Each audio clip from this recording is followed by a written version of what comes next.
When we were kids, there was a strange house. All the shades were always drawn, and we never heard voices in there.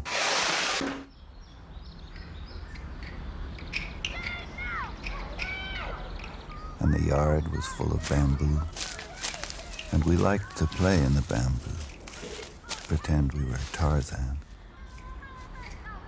although there was no Jane.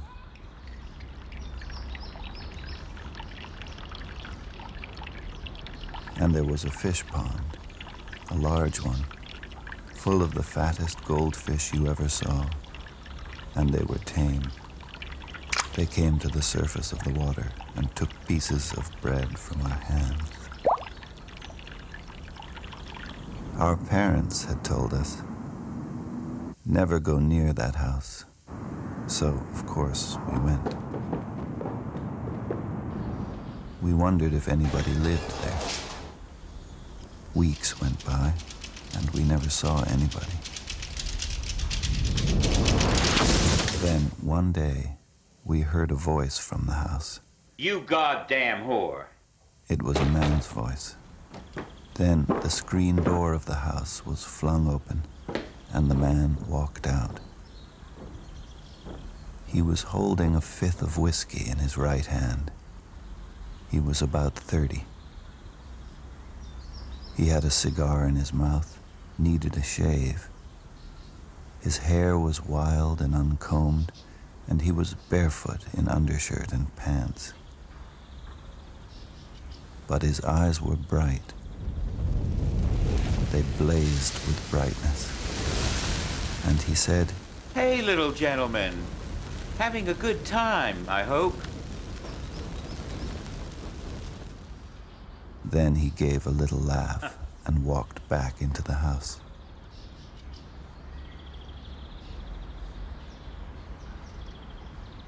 We left, went back to my parents' yard, and thought about it. Our parents, we decided, had wanted us to stay away from there because they never wanted us to see a man like that, a strong, natural man with beautiful eyes. Our parents were ashamed that they were not like that man. That's why they wanted us to stay away.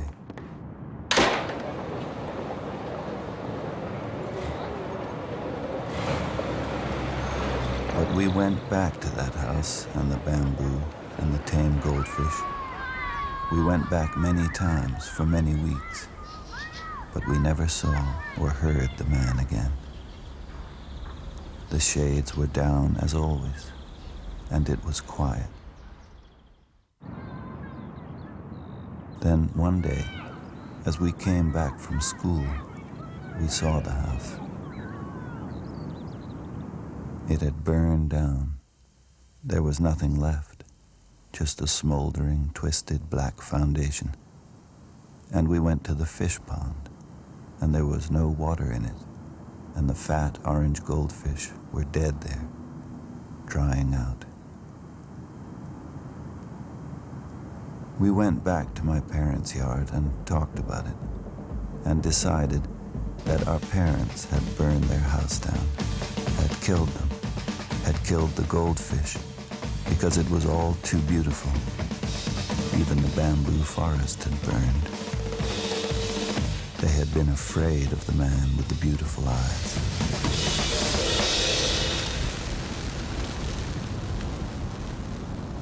And we were afraid then that all through our lives, things like that would happen. That nobody wanted anybody to be strong and beautiful like that. That others would never allow it. And that many people would have to die.